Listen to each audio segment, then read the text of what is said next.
Great. Oh, okay. God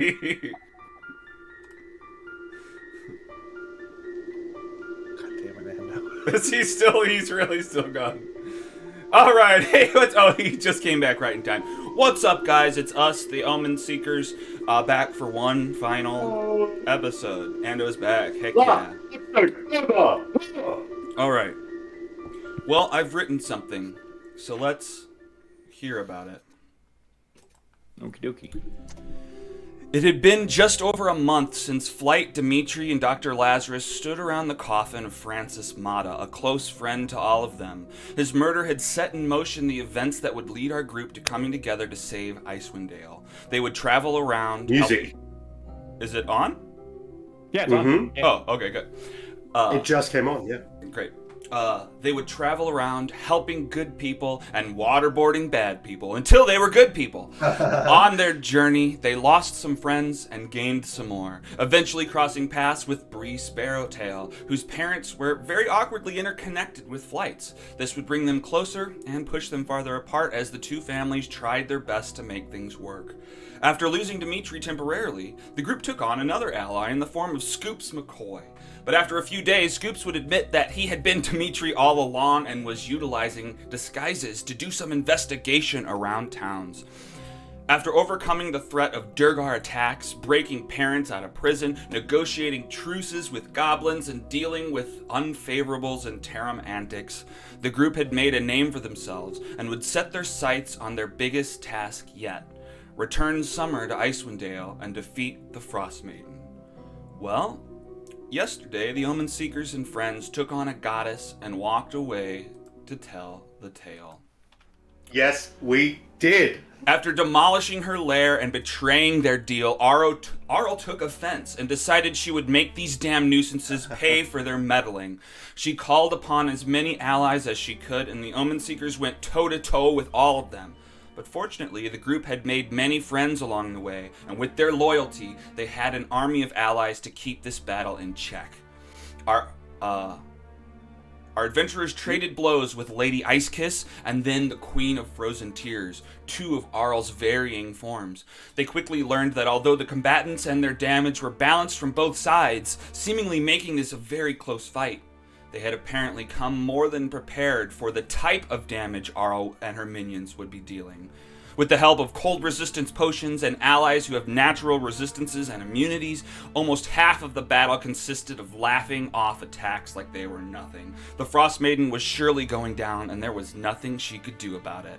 As Arl's forms dwindled, she was left in her final form, desperately trying to blind her attackers, recharge her allies, and take out these damn pests. In her weakened form, she hung in the air in much the same way bricks don't, pulsing with her divine energy. Encased in a hard ice shell the size of a large gem, she stood her ground, but it wasn't enough. Dr. Lazarus blasted off a final firebolt, which would turn out to be the killing blow, and the Frost Maiden burst into flames, snow, and a cold smoke. She was finally gone, and it wasn't long before the sun would grace the dale with its presence once again. The Frost Maiden had already cast her spell for the day, and so the sun was still held back, but the Omen Seekers and friends knew that by the next morning there would once again be light. So they spread the word around 5 towns, and sure enough, the following morning, every single Dalian still alive had woken up early. Those in Bryn Shander climbed up the east wall and waited for the moment they had been praying for, the moment no one thought was possible, but a moment brought to us by the Omen Seekers, earned through hardship and strife, paid for with blood and the deaths of loved ones. Finally, the sun would peek over the spine of the world, and those there to witness it would begin to tear up, cry, applaud, laugh. Full of emotion, every single person there to witness shielded their eyes. Oh no, too bright! Aye, aye, aye! They had become acclimated to the dark, and within a few minutes, the Dale stood together in silence and awe. A blessing from Lathander, a gift from the Omen Seekers, a new beginning.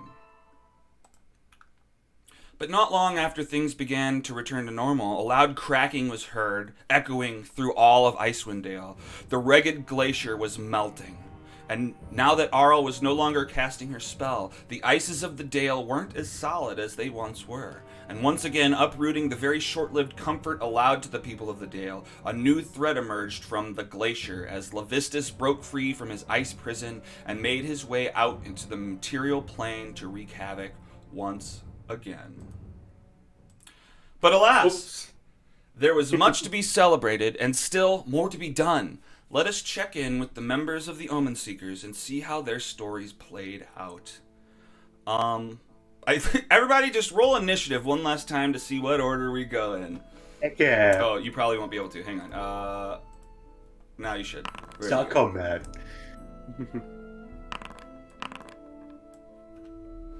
Ooh. All low rolls. All. And, well, as usual, Flight coming up at the highest. Flight, take it away. What are you doing after the events? So, as soon as Flight sees Levistus emerge from the Red Glacier, he is immediately... he's just like... He's standing out on the balcony with Trovis, the first morning of the end of this eternal winter. Just kind of basking in that sunlight, feeling very well accomplished. And as soon as he sees Levistus come out of that glacier, he's like, the first thing he says to himself is that he says to Trovis is, "We're not dealing with that, right?" Hey, dude. Hello. Okay. Hey, we just started on Flight's backstory stuff. Do you want to hang out and then just do yours right after that? Yep. All right, cool. Sure, sounds good. Mm-hmm. Awesome. All right. Alrighty. Sorry, go ahead.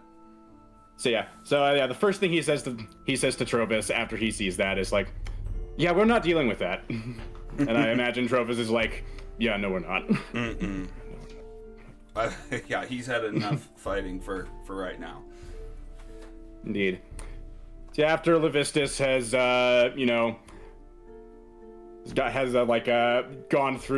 gone away, gone and had his morning coffee, and whatever else he's going to end up doing later on, Flight immediately starts getting to work on rebuilding Caer Konig.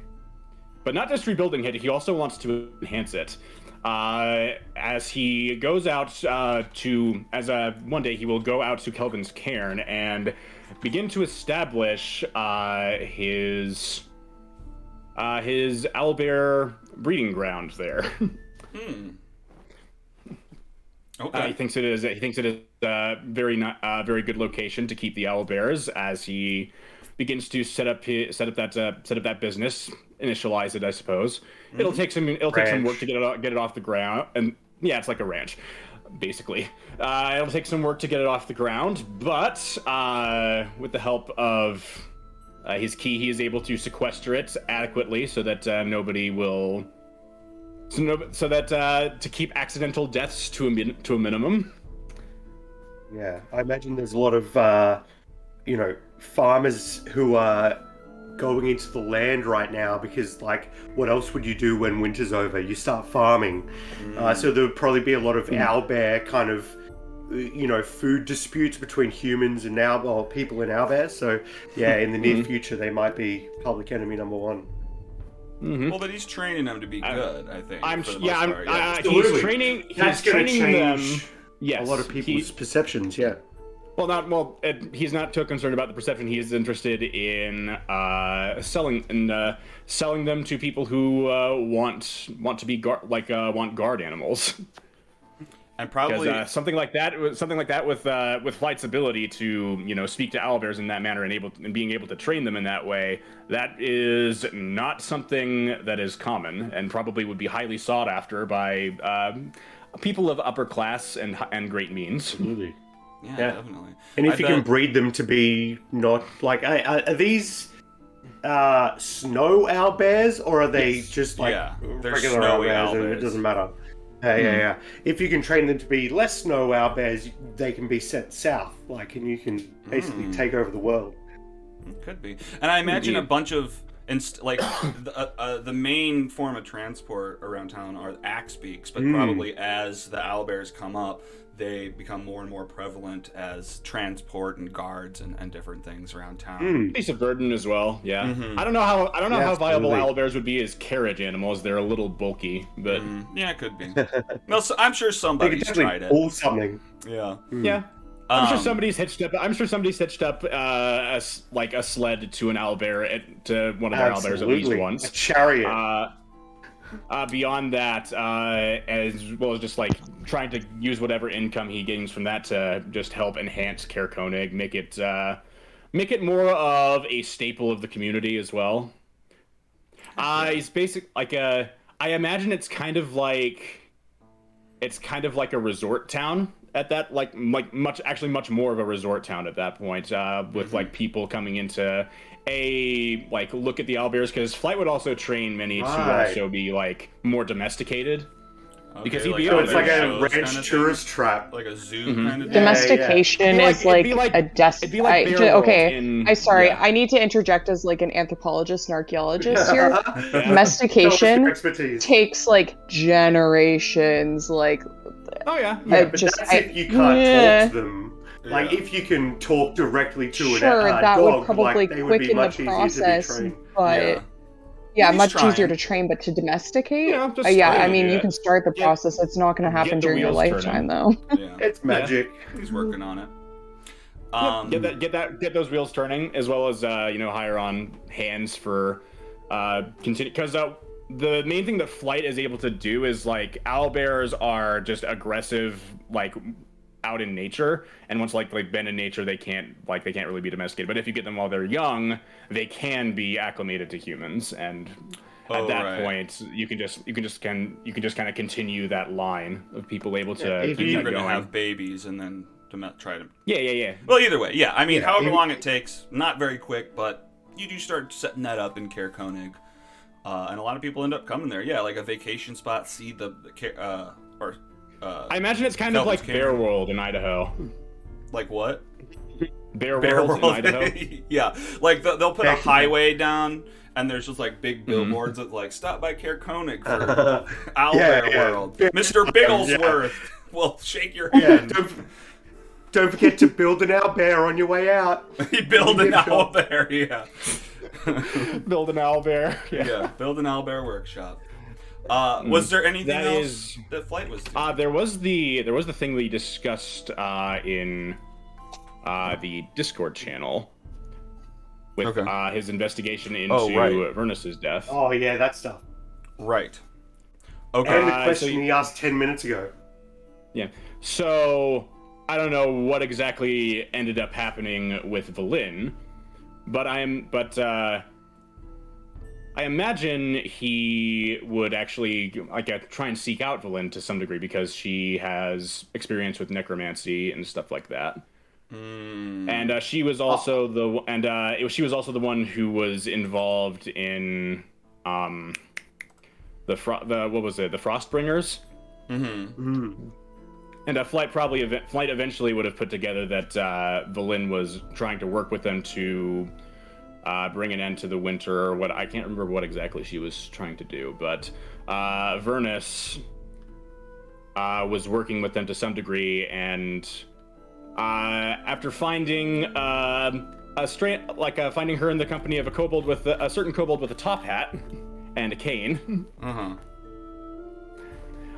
He was able to speak with the corpses of a few of the higher ups of that cult, and learned that Vernus met her end by tripping over like the monoliths. Well, and Baelish that, shoved her, so it's definitely Yeah. Baelish's fault. But yeah, there were well, I'll let you describe it unless you want me to take it. Yeah.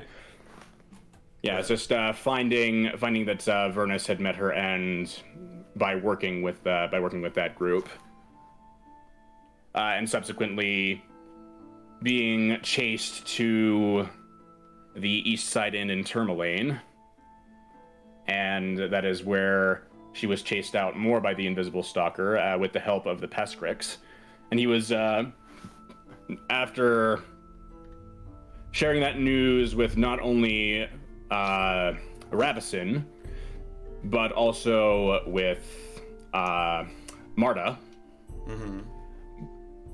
Marta was actually quite moved by the story and kind of happy to hear about the good that her grandparents were actually able to do for that woman. And moved by the story as she was, she also gave him the ring of warmth that she had around her neck. It is true. Mm-hmm. Flight puts that on, and now he no longer needs to wear that poncho. He's actually kind of been uncomfortable wearing it this whole time. It's kind of restricted his movement as a martial artist. But as soon as that's off, the poncho's gone, and he's now wearing that sash with his athletic wrappings and just those baggy pants, being able to wander the tundra, kind of in a similar way to, what was his name? The Francis's murderer. Sefik? Yeah, Sefik. Similar to how he did. It's a real shame that Blight wasn't given a, light breezy poncho by one of his best friends. Right, his best friend. Yeah. Last month at least. Well, that's debatable. But anyway, so that's also the person who was like creeping up on his man like a Oh yeah. I mean, as far as yeah. Okay. Sure. Well, that is where Flight's story leads. Heck yeah. I want to jump back to you and talk to you about what you think your dad did with Nerth, but let's do that in a little bit. Yeah, we can do that later. Let's jump over to Bree Sparrowtail. Hey, Bree. Hello. How do you Coming at you from the great northern Ontario instead of southern Ontario now. It looks beautiful there. Oh yeah, it's very good. I mean, I've been out in the lake all day. You can see like the tan lines and stuff. Yeah. Now that you mentioned them, yes, I can. Yeah. Heck yeah.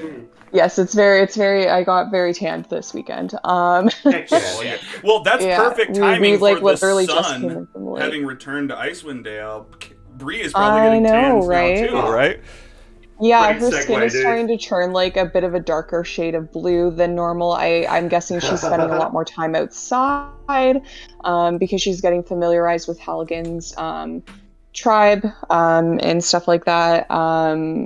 But what she does kind of in the immediate aftermath of defeating the Frost Maiden is she'll go to check in on her dad and her dad's partners, Flight's parents, and she'll kind of bring Halligan with her, and she'll explain that hey Dad, I'm going to go off. I've been offered a position as a shaman, and I'm gonna go travel. Shaman and drug dealer. Yeah, shaman, drug dealer. It's fine. Like a witch doctor type of. Yeah. Witch doctor. I love that. Yeah. Dr. Mario Maybe will we'll be take jealous. the beer brewing business as well. Yeah. Ooh, yeah. Maybe I'll take the beer He's brewing been business as trying to well, crack since that into- was me. Oh, okay. Oh. Yeah. Yeah, I mean, if it went long enough, they would have come looking for you for more supplies for that. So maybe you can make some sort of deal and take over. Yeah, I need a percentage of that. Thank you. For They're using your IP. That's your intellectual. No, that's your physical property. That is like, yeah, that's my bodily property. Yeah, right. So she'll go and she'll check in on her dad, and she'll have one last reunion with them and with her mom, both her mom and her dad in the same room. She'll turn to Halligan and be like, we've kind of talked about it. We're going to try to come see you once a year at least. Bring the tribe back around and visit for a little bit on our travels. So I wish you a good life with Crest and Melody, if that's how it turns out. Oh, thanks, honey. Cute. Yeah. and you go off Yeah. with Halligan. One thing that we didn't really talk about, and like it's one of like Mhm. 4 things that we didn't encounter in the overall campaign content, was that eventually probably Yeah. you and Halligan go off to try to. Make babies. No, I mean maybe, but that's not what I was gonna I say. mean, probably that too. But, Yeah. yeah. But no, you go to help Mr. Thun Laga, his kind of right-hand man, kind of help negotiate a truce between the 2 warring Goliath tribes, Wow. in Right. Wormdoom Crag and Sky Tower Shelter. And actually, That's while the you're there, raid tribes, right? those are the Mhm. Goliath. Those are just the Goliath tribes. Cool. We didn't Cool. actually Mhm. encounter the Regid. I mean, I mixed up Halligan's things with the Regid tribes. Gotcha. Well, yeah, you do that, and like there's like these special holes there that they crawl through as like a rite of passage. And I think Bree Mhm. probably does that like amazingly, like with no effect, no psychic effects happen to her, and you actually see carvings She's a of whole yourself. master. Yeah, these carvings of Mhm. yourself in. You're a whole master. Yeah, I guess. Especially with her pet, I assume now fully grown Remoraz, who can literally Probably create holes grown for and her to trained, crawl yeah. through. Yeah. Hell yeah. Yeah, although she would have left Cricket out because she wouldn't want to cheat like that. But Sure. yeah. Yeah. For training purposes. Mm-hmm. Yeah. Cricket's the testing bobsled track. But other than that, sorry to take that away. Was there anything else that That's Bree okay. did? Sorry, what were you saying about drawings in the tunnel? There were drawings of yourself, like kind of tying into this Oh, wow. chosen one thing.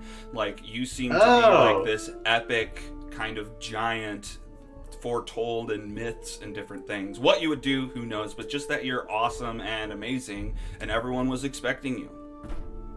Maybe there's a depiction in there of like an image of a small creature becoming a large creature, and they think it's like a baby being the chosen one from birth to growing up, but it was actually your transformation. Interesting. I like that. That's with Alex's permission. That's canon now. Yeah, that's all canon. Um, Everything you guys say is pretty much canon Yeah. now. Yeah. Hell yes. I mean, that's the whole point of your role. Yeah. Yeah. No. Yeah. That's Yeah. No. She probably has a bit of a surreal moment looking at this. She'll spend like a few minutes down there taking this in, and then go, who cares? And then just keep going. Well, they probably think that So you humble. died and that they're going to have to drag you out. You're down there just looking at it where most people would have passed out from psychic attacks. You're just like, oh, who cares? And you just crawl back up out of the hole. Yeah. And They're all- Halligan's up there like, Oh oh. my god. Just, Thun like, getting ready Laga, to his go mouth down. is dropped. Yeah. None of the Goliaths. Okay, I are just shut. like. Yeah, she just comes up and all casually is like, "Oh yeah, I just spent like a few minutes, down there looking at these drawings of me. That was a bit of a weird, surreal experience, but it was overall pretty chill." You guys you did a pretty good depiction of me. Good job. I love all Yeah, the, good job, guys.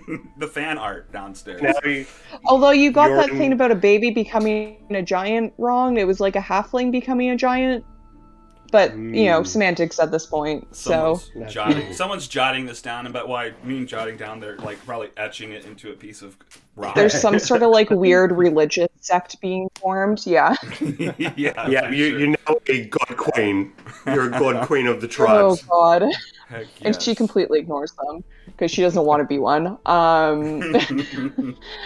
Yeah, and so yeah, she'll I think what happens to Bree is that she'll have a similar visit with Ravison as well, and probably learn of V's fate at that point from her, because I would have assumed that Flight would have already been there. Oh yeah. Makes sense. And I assume that they will mourn for a little bit together, spend a couple of days talking about her and just, visiting. And she'll say the same thing to Ravison that she said to her father, like, we'll make sure that our routes take us past here at least once a year so that we can say hello. And I would like to know what happens to Ravison as well. That's one of the people that I'd like to know what happens to her. Me too. Mm-hmm. That's the chick at the Elven Tomb? Yes. Yeah. Yes. Yeah. Alright, Who cool. is my She's a part of mentor's mine as well. sister. Yeah. Well, I mean, Ravison probably sticks around. She probably doesn't want to leave the grave of her sister. But she probably kind of gets closer with Ten Towns, starts working with them a little bit. It's probably kind of like a witch doctor type of deal from her end, where people have to go out into the woods to seek her. Yeah, the new assistant, Dr. Mario. Yeah, maybe sure. Dr. Mario starts working with her. She's better than Dr. Mario. I don't want to make that canon, no. Yeah. All right. Well, Dr. Mario's somewhere living his best life. Yeah. And Probably ruining others' best lives. Yeah. She probably does a lot of. Oh, it's Valen who does that. Never mind. Yeah, I mean, she's less of a hermit. She's just helping Ten Towns a little bit. Yeah, she's helping That's Ten nice. Towns. She comes out. She probably helps out with the ramshackle every once in a while, and kind of is a bigger presence in Lonelywood. The last conversation I had with her, I was like really encouraging her to rejoin society. So I hope that she does do that. That'd be really nice. You know what? Yeah, she does rejoin society, and she goes out to find sounds like all of she the has, awakened animals that she had created. So she she gets the Plesiosaurus back. She probably finds Moose Springsteen somewhere, and all of them come back to hang out with their more respected, fed every day, and they're all sounds like Flight and his ranch have a rival. Yeah. Yeah. Who wants a snowy owlbear when you can have talking animals, dude? Yeah, petting zoo, animal petting zoo. Hell yeah. That's more like Flight's thing was more for like training guard animals anyway. So Oh, for sure. Well, look, they fit their competition own breeds niches. It breeds niches. Profit. Yep. Yeah.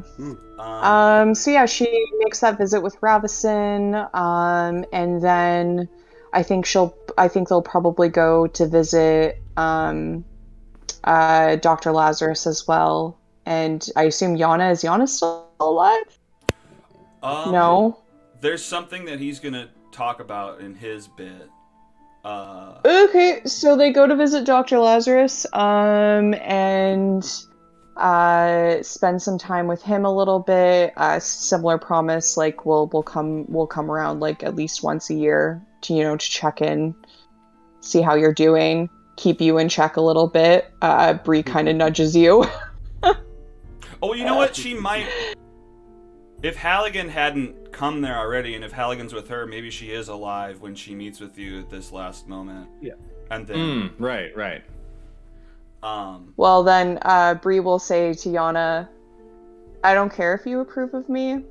I'm gonna go with him anyways. Heck yeah. Halligan just shrugs like, nothing you can do, Mom. But he hugs Yep. her. What are you gonna do, Mom? We're setting healthy boundaries. Yep. Oh. And she'll give Dr. Lazarus a big hug, even though he doesn't want it. And he'll say, we'll be back. And don't get too murdery while I'm gone. And with that, I give you the eyes, like he might not be able to do that, but I'll keep an eye on him. yeah, she'll give not Ando, although Bree would give Ando a hug too, but she'll give Scoops a big hug as well. And say, you're welcome. Both of you are welcome to join us at any point. Obviously, if you want to go traveling for a little bit. Vice versa. Yep. And yeah, keep them in check while I'm gone, eh? Hell yeah. I'll do my best.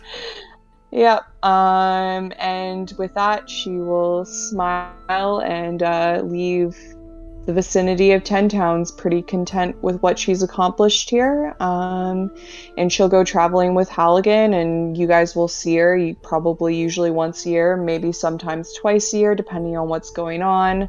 And over the years, they'll grow old and weathered, and maybe eventually grandchildren will pop up, but we'll see. Yeah. Yeah.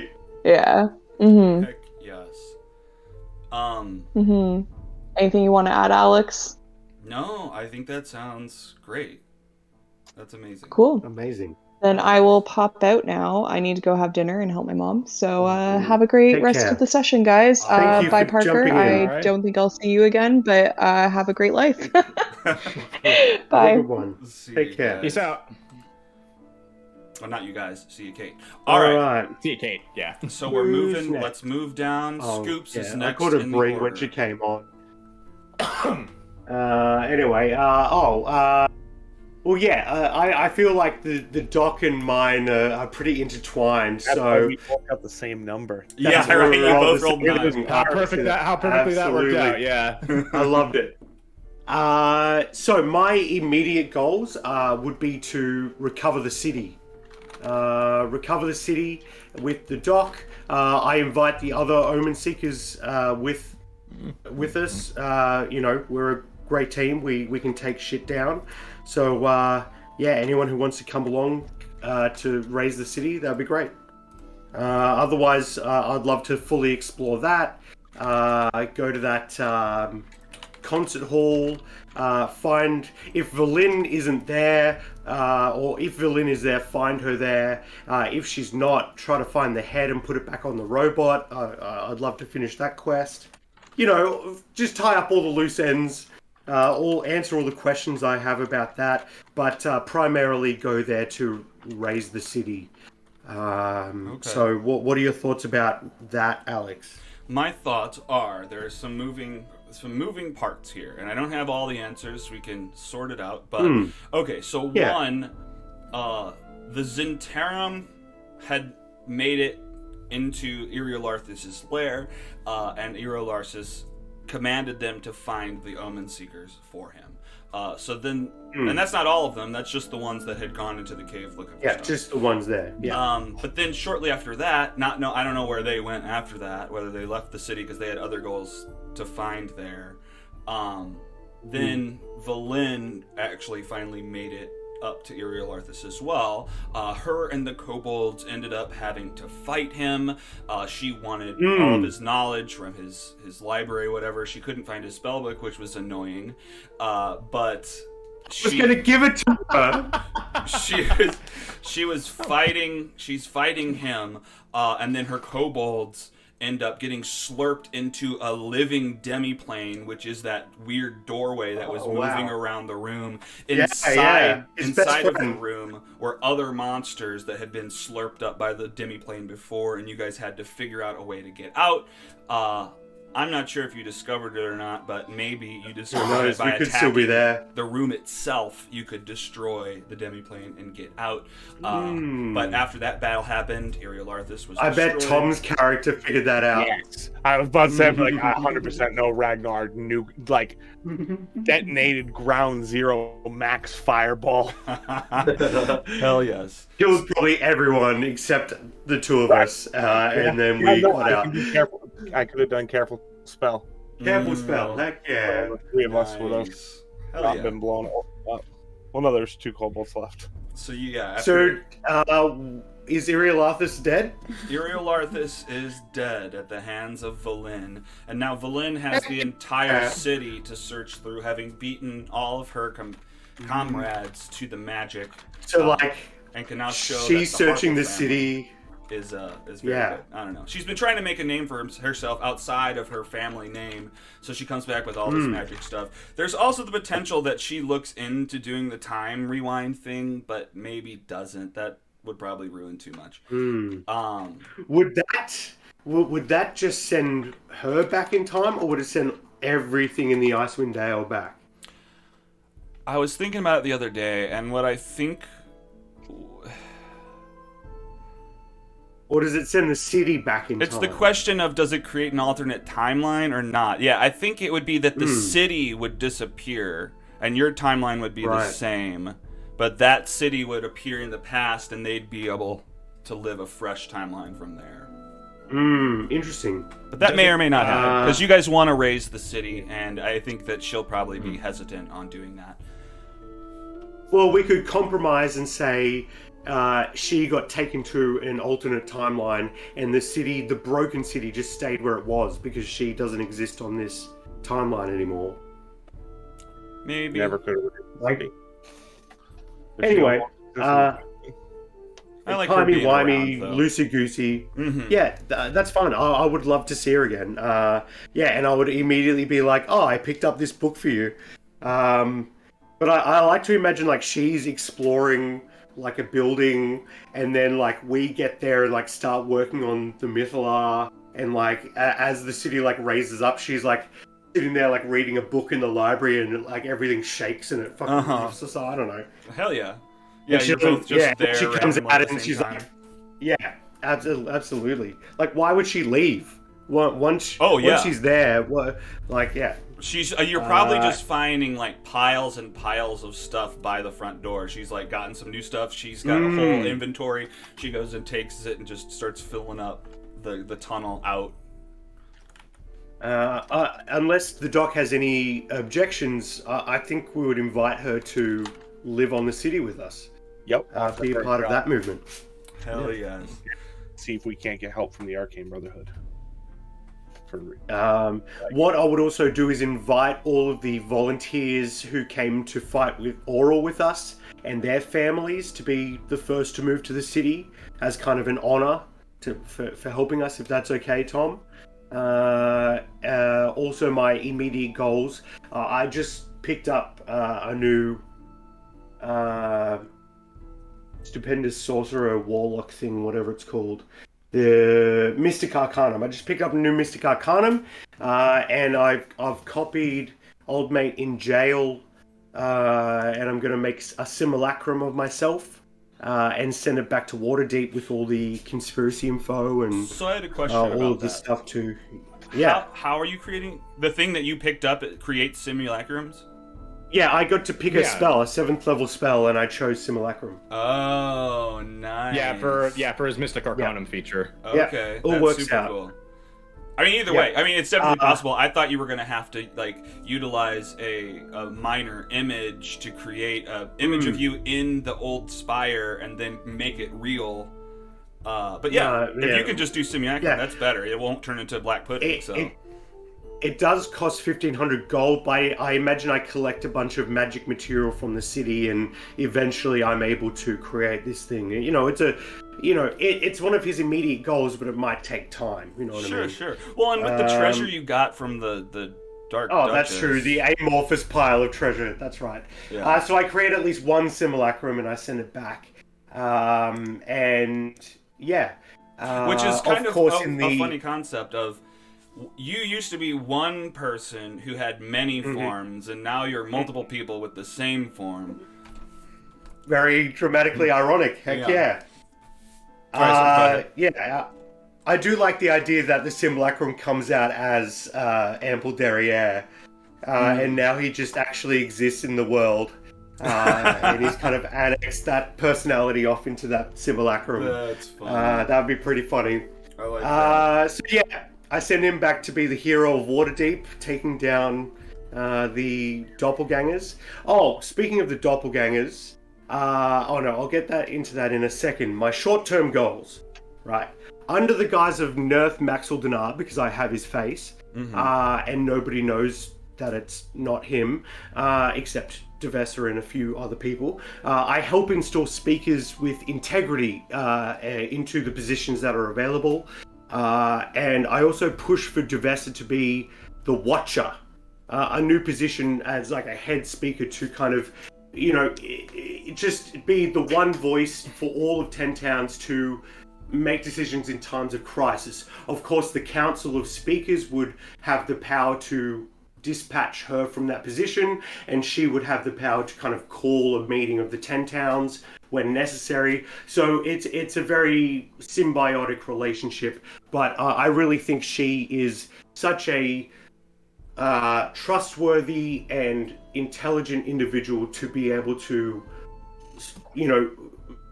improve 10 towns going forward. I think I think the Speaker of Brynshender kind of has those powers it's kind of implied that they have those powers. That's right. Already. It's kind of implied. I'd want to make it formal. Right. Yeah, And just that's and it. create a But, new name for it, essentially. Yeah. Yeah. It's all with respect, and she's going to use it in a good way. I truly believe. With that done and the 10 towns kind of stabilized, I want to help create a formal alliance between the tribes, the Duergar, the goblins, the giants, and 10 towns, to make kind of a trade agreement and defense from common enemies like Oral and things like that, like the demon that we just saw escape. Like if that ever comes back, we'll all defend each other in a time of crisis. I would help get that going. And with the help of the Alliance, I would dismantle the remnants of the Zentarum and attempt to recruit the Doppelgangers to the city and install Xenophon as their leader. Xenophon? Oh, fuck, I forget. Doesn't matter. To become, I want them to become a unit of subtle information gatherers around the world on the hunt for crime, basically setting up for the Doc to become a sheriff of the world. And so they're his spy network. And obviously, kind of, as his right-hand man, I would kind of be in charge of that, but Xenophon's the manager of them, of that unit. I would also set up the giants to recover the meteor, to build a new giant town on the island with all of that raw material, and I would try to push for that to become an 11th town, like an actual town within the system, within the network. But if they want to stay independent, they're absolutely more than. But I feel like people should be able to go to that place and honor, probably a couple townsfolk who died in the battle, and just everyone else who was sacrificed to Oral over the past 2 years. Like that would be a place of memoriam. Exactly. So if people from 10 towns can't go there and feel comfortable, so I would push that to become a new 11th town, so that people could go there easily. Also, I would contract the pirate dudes we met to recover the dragon from the lake, and then put them to work with that dragon as heavy construction equipment. Does that make sense? Like the neck would be like a crane, the wing could dig up ground to create farmland, things like that. For as long as they need to use that. Otherwise, we can use it as a weapon as well, if necessary. So, you might. Okay, hang on. That may or may not happen because one, let's address. It's made entirely of Chardalyn. You've begun to go crazy from your Chardalyn ring. How do you deal with not being around Trovis or not? And does that affect? Was that a short-term madness, or was that a permanent thing? It's a permanent thing as long as you're still touching the Chardalyn. Okay. So unless you get rid of that ring, I think we'd figure that out. We'd figure that out, and I would figure it out. Okay. Yeah. If basically, you figured it out, the doc would spend a day identifying every single item I have and be like, ding ding. Why did you have this? He'd yell at you. He'd definitely scold you for even pocketing that thing. Because they went out of their way to bury Chardalyn and shit. Yeah, and Flight would also, that would just be another thing on the pile that Flight would dislike you for. Mm-hmm. Sure. So what would the effects be of using the dragon then? Is that just a no-go? Anyone who would use it? Or would it be like we need to find people who are strong of will to be able to withstand the Constitution saving throw? I guess that would be a way to do it. Someone that just has a big enough save against that kind of thing. a huge constitution that could deal with it. But even then, I think they'd have to be the ones that worked it, and there'd have to be a high enough benefit to utilize that than just building something else. It doesn't matter. If I don't get the dragon, I don't get the dragon. That's all good. Well, you can have the dragon just at the cost of madness. I think that with like a 4 day on, 4 day off cycle kind of thing, like You're mad if for 4 anybody days and you take a shows, break. you have to be on the dragon for 4 days, and then you get a 4 day off. I need you know, Trovis. kind of thing. Where's Trovis? I need him. And then you're fine for the next 4 days. Exactly. If anybody shows sign of madness, we take them off the work crew immediately. We sub in someone else. It would be not unachievable, but it would take a lot of And what are finagling. Anyway, what are you converting it into? What is it being utilized for? basically heavy construction equipment. It okay. can lift large like boulders. cranes Exactly. Like it can be attached, like rope can be attached to haul, bricks and shit across town. Like, yeah. Okay. So, and it would also give the pirate dudes profit, which is what they were in it for. So, if they're the only heavy construction equipment job in town, they're going to reap the benefits. And it can fly all around 10 towns. Fuck, that's so good. They're going to make bank.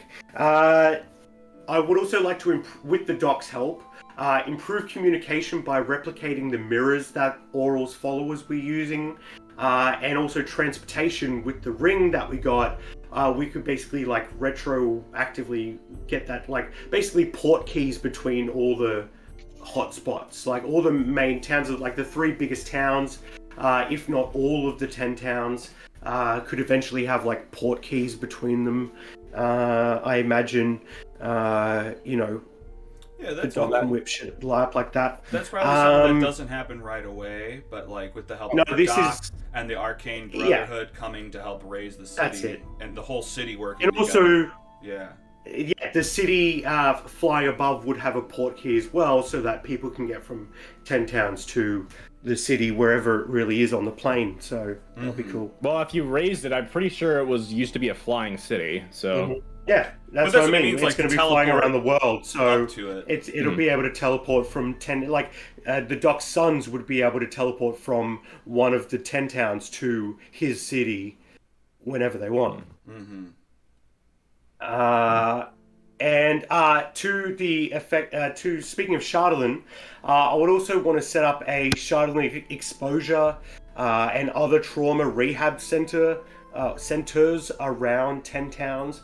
I would ask Bree and the Druid lady to help with that, as both of them being people who have experienced a lot of trauma. Bree, dying and being resurrected, and the elven lady dealing with her grief, and being ostracized like that. I feel like they would be the perfect people to help other people deal with the trauma of being stuck in an endless winter for 2 years, and having to sacrifice their loved ones. So I would try to set that up. My longer term goals basically all involve the Doc. I want to help the Doc achieve his goals, while staying as an anchor to his morality, his humanity. Even though I'm the dead one, and kind of losing my feeling of, humanity, I'm also reminding him of the little guy and the people beneath the city, kind of thing. Hopefully, Hell yeah. I would write multiple books about the exploits of the Omen Seekers, and going forward the Doc and his group of adventurers, and I'll publish them to, however far I can. I will then just be a right-hand man to the Doc and spread his intentions throughout the land, recruiting other people to live in the city, trying to make it as utopic as possible, and until they become a problem to the world. And Tom, I'll give it to you, and then we'll figure out the ending. So Steven's the short immediate aftermath has that one last dinner with his family. Everybody sits around, they laugh, they tell stories, they sit together for one last time. Yana starts to fade out, and they get to hug their mother, and I get to hug my wife. She fades out, and kind of after that, they go their separate ways, and once again, Steven's alone. So obviously backed with his friends, follows Scoop, does most of the things we discussed there, all while raising the city and helping Scoops moving forward with his treaties and all that, and helping develop the 11 towns now. Lazarus will be reading the Hemo Arcana, studying more of that, delving into the blood dimension, really beginning to flush that out, sometimes getting a little lost within it. And a goal I'd like to have, we freed Levistus. You can tell me right or wrong. I would like to attempt to siphon his power at one point to make Lazarus stronger and stronger. Oh, wow. In your lichdom, I wonder if you capture his soul, and that gives you your big... that's your transformation. Like your first investor, like you take his soul. I don't know, but yeah, for sure. You can go after Levistus and try to take his power, whether or not you do it in a lich way or not. I like that. Sorry. Go ahead. I am basically thinking that Yithrin is now going to become the next Yarnum from Bloodborne. I don't know. That's how it's gonna end up. You know it will. Like, I've actually never played Bloodborne, but now I'm gonna look that up after. But more and more going into that whole more power, going after gods, kind of the like not good gods, but like gods that like Oral, right? Or for Oral coming, absolutely going for her again. If there's another god causing problems and we can get there, this like group of high level strong people with all this magic we've accumulated, we're going after that god and constantly stealing their power. And I'm just gonna give it right back to you, Ando. Who are you gonna call? Yeah, at some point, Godbusters. At some point, we both reach level 20, and then we're having a conversation, and it's just like one of us says, you know what the problem is? There are no gods who were people. You know what I mean? There are no gods who were just like the everyday working man, like someone like us. I think there are some actually, but yeah. Yeah, that I am implying that they get the idea that godhood is the next step. Oh, for them, yeah. You know what? We should run for office. We should absolutely run for godhood. Yeah, I'll be your manager. What's it called? Fucking doesn't matter. Yeah.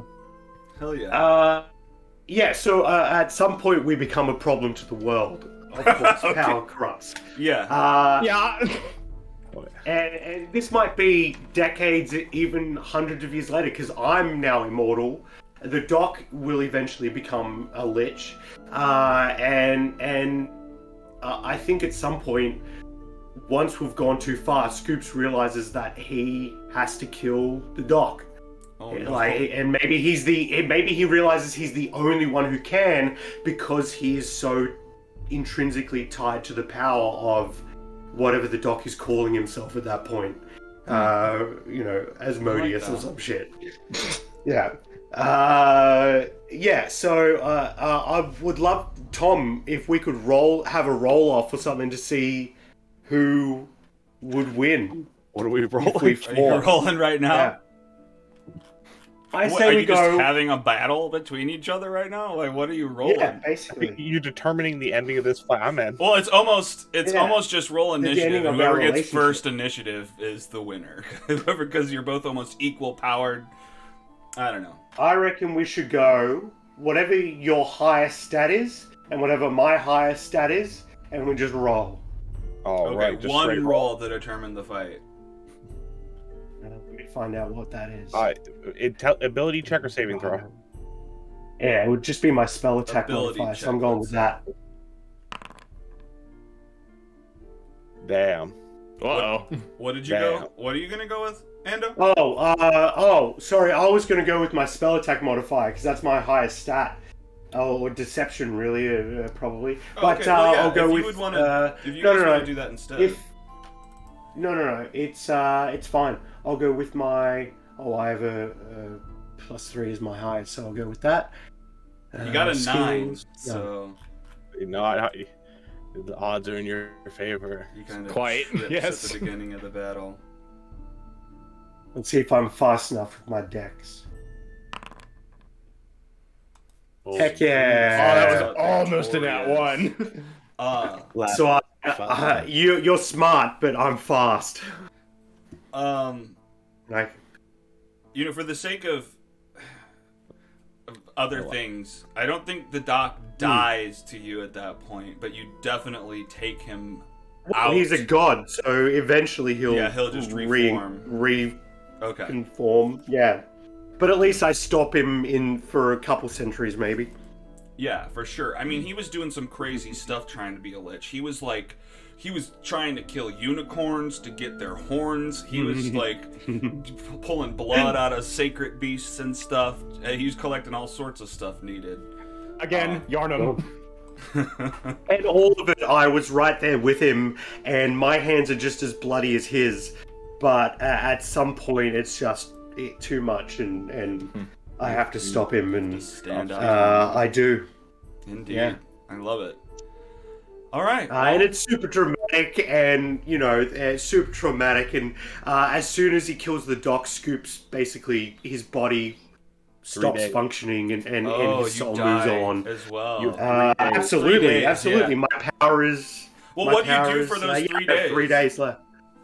Yeah, you're one of my infusions. So after my death, Yeah. Wow.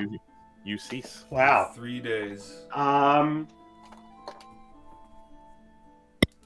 Well, I assume it's generations later, so I would try to set up the city to be led by someone with better values than us. Leave it in a better place. Even if it's still there at that point, like it might have even been, destroyed at some point. Who knows? But the group of worshippers who follow the doc, I would try to set them on a better course of action. Aw, and you have 3 days. Bree actually would probably be still alive because druids eventually get the feature and they Druids for basically sure. just really like they just age really They slowly. persist. So you probably see Bree And with a Halligan. Firbolg's lifespan, I think Firbolg's lived for like 500 years, so Bree Yeah, would probably, maybe Bree might still be alive. I invite whoever's left of the doc's funeral. bloodline to,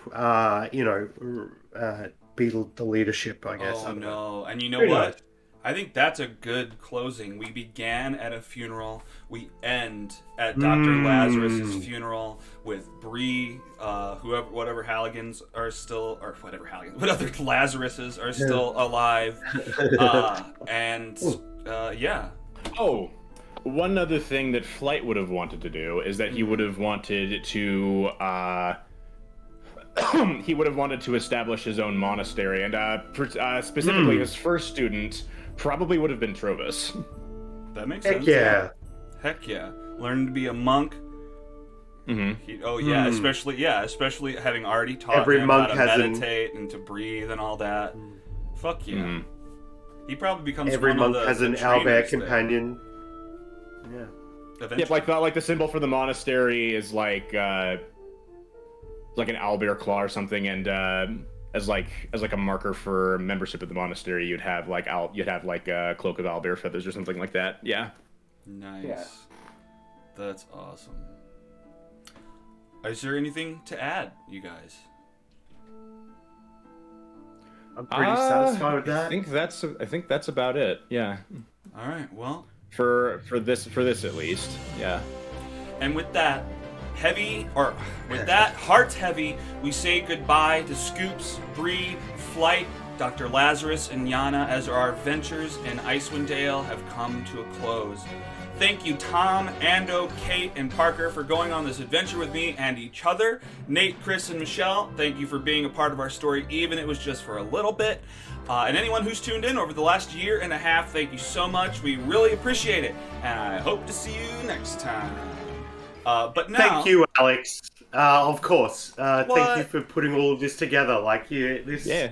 It was an amazing campaign. You did a great job. Well, no problem. I appreciate you being there. It would have been nothing without you guys. So Now, your mistakes. I've got a list. you got a list of all my Now? mistakes. Yeah. Well, yeah. So anyone have any questions? I'm happy to explain anything that wasn't ever clarified or answer questions about anything. And what was your favorite part of the campaign? So what did I fuck up on? I think the biggest just point of criticism is just to be decisive and clear in rulings. I think is just the biggest thing sure. for me. I hear that. At least. I definitely hear that. Although I will say, you try to answer before I can sometimes. Yeah. That I will admit my fault in that. Absolutely, For sure. But yeah, I'm learning, and I think over the campaign I got better at it. Oh yeah, you definitely improved on that front for sure. But yeah, we learn as time goes by. Absolutely. What else? Throw what else at me. I'm actually not necessarily looking for all the worst things. I mean, I'm happy to hear whatever. But yeah, or any questions. The moment you stop apologizing for things that have to happen, like rolls and creature mechanics that are triggered. Those things are never your fault. We are here and we are giving you our consent to do those things to us because that's what the game calls for. So, I know you're a great person, a very generous and caring, compassionate person, but there are things, you don't have to apologize for. Like you can take that consent from. Like I feel the most confident when I have 100% consent in whatever I'm doing, because I know I'm allowed to do it. You know what I mean? So going forward, whenever we play again in the future, you have my consent to rip me a new one because that's what the dice tell you to do. For sure. Well, and I mean, there's something to be said about that. But part of me is like, I want to apologize for things where it was like, if I were the player, I'd be like, oh, that's a bummer. Like when I'm saying that these snow golems are resistant and it turns out they're immune, it's like, hey, sorry, I lied before, or you know what I mean? Oh, that Yeah, if you're yeah, making there a are genuine various mistake. Apology for mistakes isn't. I'll apologize. For sure, yeah. But if there's nothing to apologize for, don't. And it's not just an in-game thing. Like saying sorry when it's unnecessary. It's a diminishing return. It stops being worthy. Right. Of you say respect, it to everything, you know what it's I mean? not So, worth anything. Yeah. Exactly. You say it so much, it's lost all meaning, Marge. So it's a thing like that. So I'm not trying to force you to change, but that is what I would recommend in that. Like, yeah, and it makes like there's a psychological thing where a sorry is a problem that needs to be solved, but a thank you is a reward. So if you I try to replace as many sorries in my life with thank yous as possible. Thank you for waiting for me instead of sorry I'm late, because it triggers a reward for, chemical in people's brain instead of this is a problem I now have to solve and forgive. But I think that we don't need to get into that. That's not D&D related. But I think there's something to be said about going, hey, thank you for this, and being like, hey, I deserve this anyway. I mean, anyway, whatever. That's a different discussion. If you fuck up, you should absolutely apologize. But when you don't fuck up, you never have to. And, just lean into positive more than leaning into a negative. Sorry. Is absolutely. Okay. Note taken. That was actually an off the cuff one. I hadn't thought of that, but I have a couple dot points. Mob combat we've already addressed. It gets a bit unruly with a lot of enemies. The obvious solution to that is less enemies with more hit points and damage kind of thing. But that's just that's balancing issues. Exactly. And if the module's telling you to put 5 of this and 5 of that and whatever, then what can you do? Exactly. Some of that is just like, and it's like with the prison, it's like, well, they have a bunch of people there, and it's a part of it is me finding that balance between what do I actually have to render out as a role and compared to AC, and what can I just do as narrative, Absolutely. Which I'm still trying to get a hold of. Part of me is still like, I need to simulate every single thing so it's as real as possible, but I need to maybe get away from that. Yeah. That actually, downtime is something we never really did in this campaign. I don't know if it was just this campaign setting specifically, or if it's just something that you generally don't do. But it felt like we were seeing every single moment of these people's lives, and there was no time for us to be like, you know, you relax for a week and what do you do in that time kind of thing. Like, Right. you know, we had that a couple times when we had a deadline, but we had 3 days until the deadline and we had nothing else to do. Right. So, like, those were the only kind of downtime. But, you know, So you would have it feels liked like more after each- downtime. Yeah. So yeah. Yeah, Well, it's like after each it's segment not of the necessarily- adventure, there should be a little bit of time where the players, where the characters can kind of decompress and. But part of me, You know. and I do want to, Parker was about to say something, but I do want to say that, like, Yeah. because part of me is like, I mean, life doesn't happen where it's like you get one little story, beginning, end, and then you're resting. Like, I try to speckle everything all over the place so that there are leads to other things way before. And I think that's part of why it ended up that way, because you almost always had something to follow up on immediately. Yeah. That was the thing. It's like we didn't necessarily need more downtime. We just needed to have it be better handled downtime. It just felt like we did that whole adventure in a month or something. Right. Yeah. Like when I heard that, I was like, whoa, these people are insane. Like how can these people keep fucking going? Well, they never just- slept that either. really, I think a normal group, and this is probably partly my fault too, a normal group, I think, is expected it's to the whole table's fault. wake up at 10 a.m. when the sun rises, and then spend your adventuring day until it sets, and then just spend the darkness doing nothing. So it's like 2 hours. It's from 10 a.m. to 4 Oh, p.m. 4 that the hours. sun is out. So it's 6 hours. okay. But yeah, I 6 think hours. most people Okay. do that. But I was just like, okay, you get your 8 hours, and what do you guys want to do? And I think it's just like, it's dark all the time. Why don't we just keep going? You know? I don't know. I think it was a mix of Wow. everything. Okay. We solved that That's problem interesting. early on. We solved that problem early on with people with dark vision and then the night vision goggles. Right. Because we did have that problem early on that we were always dark. We were always having problems with that. And then it became an unnecessary feature. Yeah, I see. It became Interesting. something we defeated. No, it became something we found a way around. We either used torches or eventually the glasses, and all of you had dark vision. Mm-hmm. Yeah.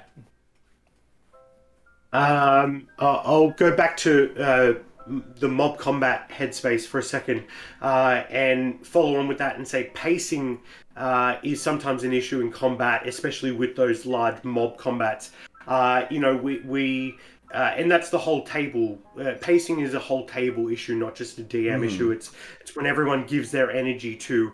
If everyone's fast-paced energy, then the whole session goes fast. If everyone's low energy, then the whole session slows down. Right. And I think in general we're a pretty low energy table, or low exactly what I said, low energy table, which means that, especially in the second half of the session, and it drags combats out. So I would just say look out for that. If it's a high energy table, mob combat can be more effective. If it's a low energy table, it's just, you know, like I said, more tanks, less Well, mobs. just I think at the very least, just like scale in battles. Scale the with battle based on the intensity, energy output of the table. or like to try to generate. I think part of it that I could make better is to like have more people talking, have better descriptions of what's happening, or like make the battlefields more complicated or something like that. Like instead of just fight, like moving aspects. I don't know. There could be some fun stuff that way. Engaging. One of my other dot points was combat goals. It seemed like in this setting, at least, most of the battles were simply to the death. And it, maybe if there was a secondary goal that the player, or if killing is the secondary goal, and the objective is to like get the box full of snowballs away from the priest. You know what I mean? Like, as soon as we get that box away from the priest, combat ends. You know, no matter who's alive, no matter who's dead, that's when combat ends. It's not when everyone's dead, that's when combat ends. Right. Does that make sense? Yeah, just making it more complicated than just fight until dead. Yeah, for sure. Absolutely.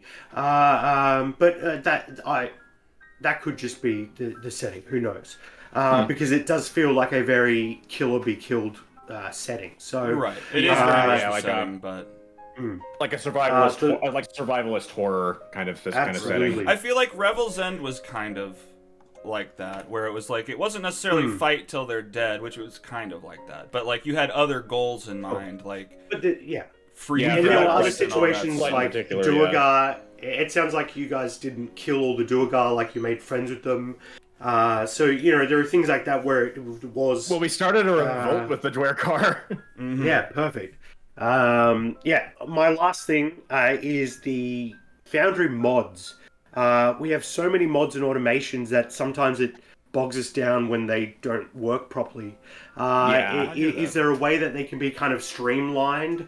So, like who are the animations for? I don't need an animation on screen to, know that I've cast a spell. I'm going to describe the spell I cast. You know what I mean? So, or the how you don't show your rolls, but it seems like you never fudge rolls. So there's no reason why you shouldn't be showing them, because I might just be good at lying whether I fudged them or not. Sure. You can't lie when you're rolling that 20 or nat 1. Yeah, when the sound effects come on, I'm stuck with them. Yeah. Exactly. It also, like, that would be the perfect thing for us to see, because hearing those sound effects, it gives us the joy feeling, but seeing that nat 1 or nat 20 on the board would also give us that joy feeling. So, like, and because you have so many automations, there's no way for you to fudge rolls, because it's all just the math based on what the dice. Yeah, but it doesn't show you if it hit or failed. What, Tom? Can I say something? Yeah.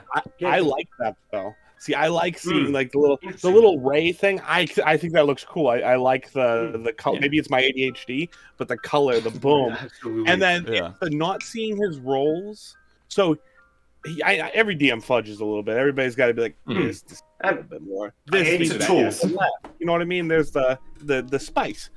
But hearing that automation, but not seeing your roll, I loved, because those were the moments where we actually had that, like, we were screwed. You couldn't lie. That nat 20 was coming, and it was going to hurt, and we heard it coming, but we didn't see it coming. And when it was a natural one, we knew we got away. We knew that was that, like, that was lucky that they failed. Yeah. I like that. Hell yeah. Look, you definitely convinced me of that. I did really enjoy that. Maybe there's a balance somewhere. Like, I agree. If you think of like Dimension 20 when they do the Box of Doom roll, it's like not every roll the DM makes is in front of the screen, but there are definitely points in the session where it's really fun for all of us to see that thing roll out onto the board. That. You know what I mean? Yeah, maybe instances where it's like, all right, let's do this one like critical turning point roll. I'll make it public and we'll see it. Yeah, I like that for sure. And I mean, and your main point, the automation, for sure. There's some stuff where it's like, okay, this is getting in the way. I think that some of the issue is there's a lot of ways to do a thing, and sometimes if we're not on the same page of how it should be done, then it's like me trying to explain how to make the automation work. If we all know how to do it, it should work naturally. But you're right. So there's some balance between. We could do in session 0. We could do like a Foundry, like automation tutorial. And that's. I mean, I wasn't on Foundry when we started. Well, when you started, I think. Yeah, absolutely. You're growing and it's changing all the time. So yeah, with my Witchlight game that I started, we did that, and I sat down like, here's everything. This is what the buttons do, and this is how you should be doing it.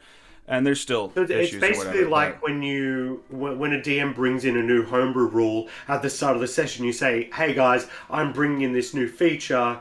Is that okay with everyone?" And so it's like every time you bring in a new automation at the start of the session, being, "Hey guys, I got this new automation. This is how it works." Right. Yeah. Right. There's just so much sometimes, but yeah, for sure. Yeah, that's definitely That's definitely good. And sometimes, like, there's multiple ways to do it. Like, you have the freaking Argon Combat Hub, but you also have this pop-up thing, and so, or you could go to your character sheet, and then when someone says, "How do I do this?" It's like, which way are you going? I don't even know. So I could probably limit some of those. Yeah, consolidate it a bit. Yeah. I cannot wait until D&D Beyond have their own VTT. Right. Like, it's just going That seems to be the direction they're going. I don't know what. Absolutely. I don't know what's actually going to. They've absolutely been working on it for the last 5 years. If they haven't, they're idiots. Mm-hmm. Well, anything else? Any good thing? I got one. Yeah. I got one negative thing. Let me start off the good thing. Okay. My own criticism is you gotta stick to your guns. Yeah. You gotta be confident, and you're like kind of Ando kind of touched on a little bit, but I'm going with like sometimes a no. Yeah. Like, you're the DM, man. You're the Yeah. boss. Just stand You down. know And go, what? I don't know. Yeah, you're right. Yeah, like you Just- tell if what you say. Like I'm the DM who lets people like go back and forth with me a lot, Mm-hmm. and I've done that. So I know there's a time and a place for that, and then there's the this is no and no. Right. Mm. Yeah. I think I got I'm better at it definitely towards the the kind end. Flight got the brunt of it, where I was like, no, Trovis doesn't have it, but yeah, you're right. I need to, and I was technically wrong about that decision too, but you're right. Yeah, I should just be like, on that later. You set a point, and then later when you realized you were wrong and you admitted it, and you publicly admitted you didn't like message That's Flight. cool. You were like, no, I fucked up. right.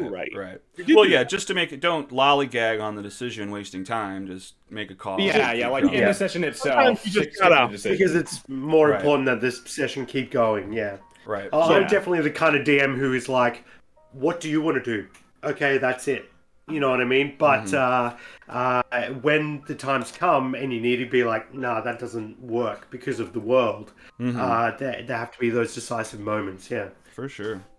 So now, Oh yeah. What's your other thing? Roses, And a lot of that stuff comes down to just like being able, like knowing the rules as well. It's just like you gotta know the rules in order to know how to break them. That's true. What were you gonna say, Tom? my favorite part was when we were. My favorite part when we were on the what was it? The Illithid ship and the dragon. I loved that. You like the dragon attack lot. on the ship?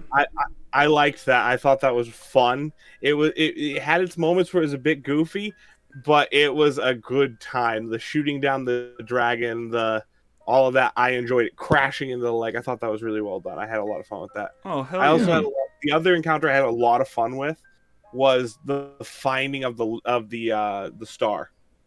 With the that felt a lot of real. Like I still remember confronting. Oh yeah. You blew Where I up. died. Yep. I remember confronting the person in the stall who was hiding from me and breaking my staff and threatening them, getting like, because what happened? Finding out my son died. Yeah, I love that. Was another thing that stuck with me. I had a lot of fun with that. Oh, that's awesome. Well, those are two things that I didn't think you were going to say was your favorite thing. I thought you were going to say your favorite thing was the surgery on the Slod. I did like that. That was fun. The flash. That was cool. Yeah, that was a cool thing. My roses would be you let me jump into this campaign so creatively. And I really appreciate you trusting me to do that right from the beginning and coming in as kind of this antagonistic asshole flippant character. That was a lot of fun, tricking the party. And even like the secrets we had, like with the face-off thing all the way up until the end. Like, I don't know if you guys, the rest of you noticed, but we had a lot of face puns. Especially when Flight was like, I'm gonna rip his face off. Yeah, I messaged Ando. Looked at each other. Oh, It was wild. It was such a good one. Yeah. Other roses. The voices and faces is really dope. I've never had another DM do that. I've never really seen another DM who has those all kind of lined up and switched up. The deeper voices were a bit harder to hear over Discord, but in general, the voice modulation was a lot of fun. But I think you are at your most creative when you are just doing voices off the cuff. For sure. And I switched to that at the end too. It was becoming too big of a deal to have the faces. But I do, you're right. Like I've switched with Witchlight. I'm doing my own voices, no modulation per se, but all the pictures I still have.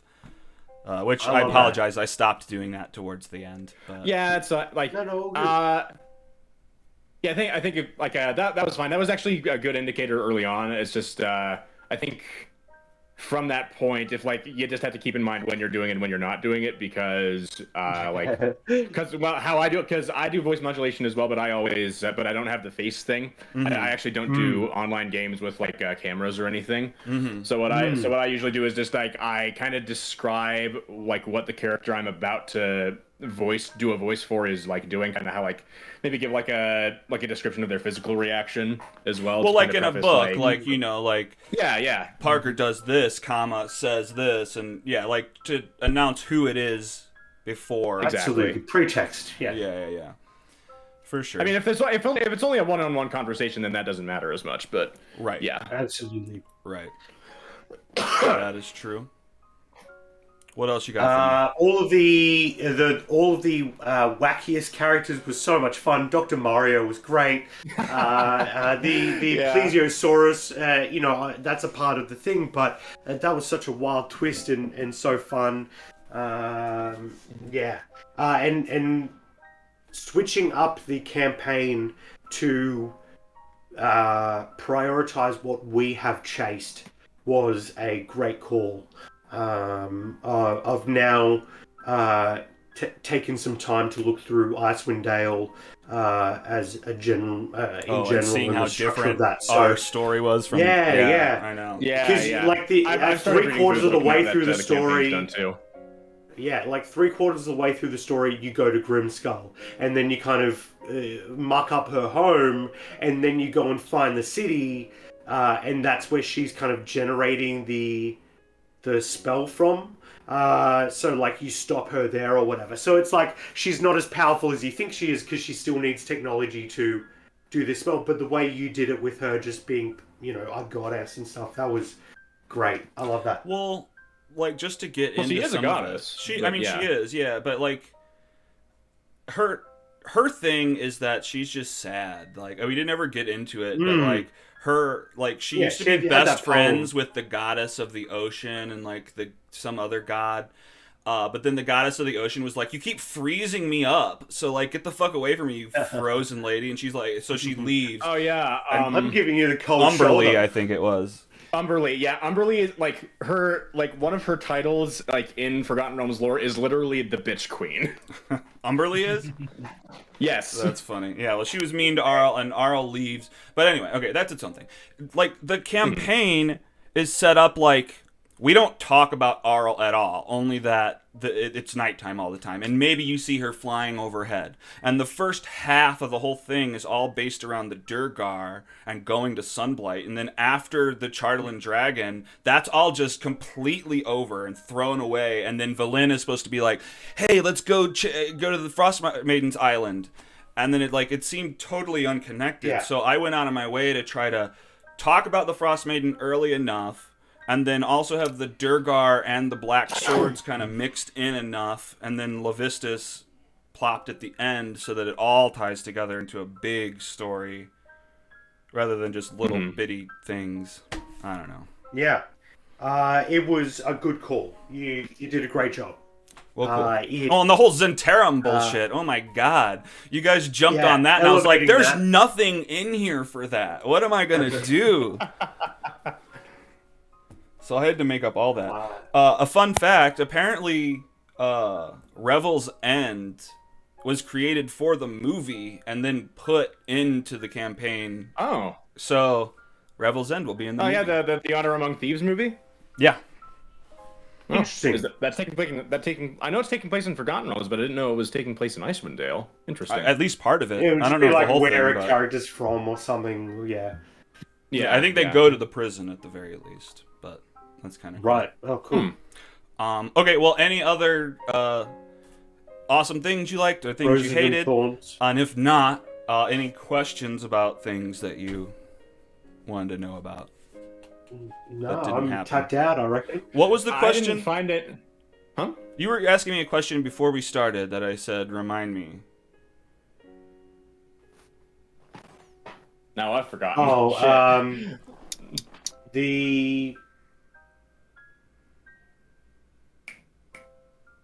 Yeah, no, I'm good. Damn it, I Oh, can't right, remember. Sal. Right. Oh yeah, Sal. Sal, or you were asking about how Kadroth may have been one of the Right, speakers, and I was like, no, Kadroth showed up on behalf of one of the speakers because they had killed that speaker and taken over his castle, but he was pretending. But then He was Sal just pretending he was still alive and was like just kind of being like, "I'm here as an intermediary," but he's still alive. I swear. Right, exactly. Yeah, he's just sick or whatever.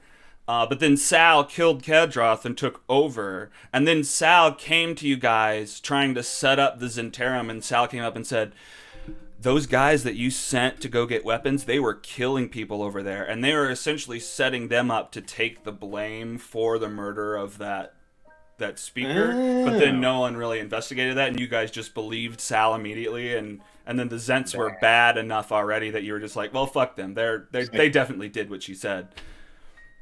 Interesting. It's like it was plausible enough that we didn't really look into it that much. Yeah. So yeah, I guess that's it. If there's no other questions, we'll call it close. One other question. I didn't see any. The book didn't seem to have any real background on Trovis, but it seems like you put like a little bit of a background to him. Like apparently he's from Eberron.